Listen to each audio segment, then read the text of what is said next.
이 조국 장관의 수사와 맞물려 가지고 검찰 개혁이 이제 이런저런 그 부설에 오르는 그런 사례들이 있는데 그중에 또 한 가지 예가 바로 이 특수부 축소 문제가 아닌가 합니다. 조국 장관이 추진하려고 하는 검찰 개혁의 핵심 중에 하나인데요. 그 지난번 그 인사청문회 때도 그렇고 또 이제 그 국회 대정부질의에서도 이제 그런 방침을 밝힌 바 있습니다. 자, 그런데 이 문재인 정부 들어서 사실 윤석열 검찰총장을 포함해서 이 특수부 출신 검사들을 요직에 줄줄이 기용한 바 있고요. 이 검찰 개혁의 일환으로 이 지금 현재 패스트 트랙에 올라 있는 그 검경 수사권 조정안을 봐도 뭐 경제범죄, 부패범죄, 공직자범죄 등등의 이 검찰의 직접 수사를 폭넓게 허용하고 있어서 이 특수수사를 축소한다는 내용은 사실상 별로 들어있지 않은 그런 상황이거든요. 근데 이제 그런데 이 시점에서 특수부를 축소하겠다라고 이렇게 방침을 밝히니까 야권에서는 이것도 또 역시 이 조국 장관 수사를 현재 특수통 검사들이 맡고 있다 보니까 힘 빼기를 하려고 그러는 게 아니냐라면서 이렇게 지적을 하고 있는 이런 상황이거든요. 이 문제에 대해서는 어떻게 생각하십니까? 이것도 조금 이제 좀 살펴보실 필요가 있는데요. 물론 이제 자유한국당은 동의하지 않았습니다. 이번에 패스트트랙에 태워진 검경수사권 조정안. 근데 검경수사권 조정안이 현실적 어려움이 있어서 이제 뭐 기소와 수사를 완전히 분리하는 단계까지 못 갔지만 방향은 기소와 수사를 좀 분리하면서 검찰은 수사를 좀 적게, 최대한 좀 적게 하는 방향으로 방향은 잡았어요. 물론 이제 아까 말씀드렸던 것처럼 현실적 어려움 때문에 완벽하게 거기까지는 못 갔지만, 그래서 그 흐름을 놓고 봤을 때는 전에 없던 이야기가 갑자기 나온 것은 아니다라는 말씀을 좀 드리겠고요. 그리고 두 번째로 지금 특수부 축소에 방점을 찍었다기보다는 이제 뭐 저희 그 당정협의 결과 보고나 이런 걸 보시면 아시겠지만 공판부와 형사부를 강화하겠다라는 얘기예요.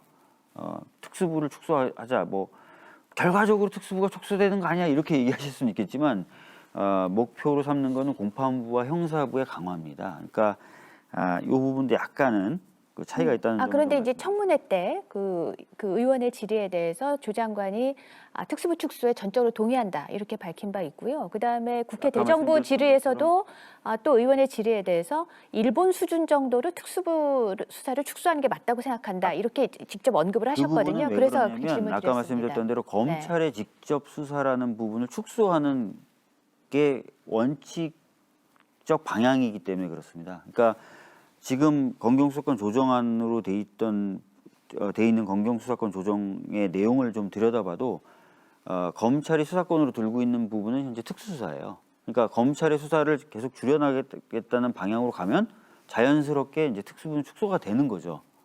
그래서 이제 그런 원칙과 방향 하에서 답변을 한 거라고 생각하고, 당장의 목적은 특수부의 축소가 아니라 형사부와 공판부를 강화하겠다. 서민들의 어떤 안전 또는 서민들의 치안이라든지 이런 부분, 그리고 공판에서의 충실성 이런 것들 위해서 그런 부분을 강화하고, 특히 형사 쪽에 배치되어 있는 검사들이 검찰 조직 내에서 상대적 박탈감을 느낀다고 합니다. 저는 검사 안 해봐서 잘 모르겠는데 그래서 그런 부분에 대한 어떤 뭐 보완 이런 것들을 하겠다 이런 거죠. 예. 그 이제 특수부 축소는 다른 말하면 직접 수사 축소라고도 이제 표현을 하는데요.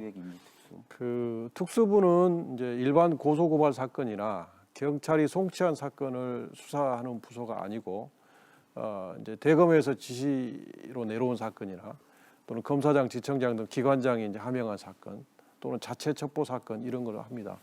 근데 이제 그 법조인들은 대체적으로 검찰의 직접 수사를 가급적 줄이는 게 좋다 이런 의견들을 가진 이제 법조인들이 많은데, 그것은 왜 그러냐 하면 이제 검사가 직접 수사를 하게 되면 자기가 이제 당사자가 되기 때문에 사건을 객관적으로 잘 못 보는 경향이 있습니다.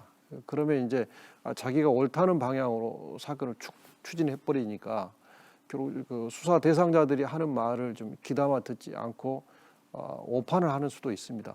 그래서 만약에 무리한 수사가 된다든지 오판을 해서 수사가 됐을 때 나중에 이제 법원에서 무죄가 되더라도 그로 인해서 이제 그 사건 당사자들이 큰 피해를 보게 됩니다. 그래서 가급적 검찰의 특수수사, 직접 수사는 축소하는 게 맞고, 그리고 이제 과거에 검찰 지휘부도 그런 방향으로 노력을 했던 걸로 저는 알고 있습니다. 그리고 이제 형사부하고 공판부를 강화하는 문제는 형사부하고 공판부야말로 일반 민생들에 관한 사건들을 합니다. 그러니까 지금 이제 계류 중인 고소 사건도 6개월 이상 된 사건도 많고 심지어 1년 이상 된 사건도 꽤 있습니다. 근데 국민들이 검찰에 원하는 것은 내가 한 고소 사건, 내가 당한 고소 사건이 빨리 종결이 돼서 일상생활을 안정감 있게 할 수 있기를 원하거든요. 예컨대 뭐 우리가 축구 경기를 하는데 선수 간에 분쟁이 생겼는데 심판이 6개월 동안 1년 동안 판정을 안 해주고 있으면 이게 경기가 되겠습니까? 그래서 그런 차원에서 더구나 작년에는 1년 내내 적폐 수사를 함으로써 특수수의 인력이 굉장히 많이 이제 비정상적으로 늘어났습니다. 그래서 요걸 이제는 줄이고 정상화해서 민생 분야인 그 형사부하고 공판부를 보강하는 것은 지극히 당연한 조치다 그런 생각이 듭니다.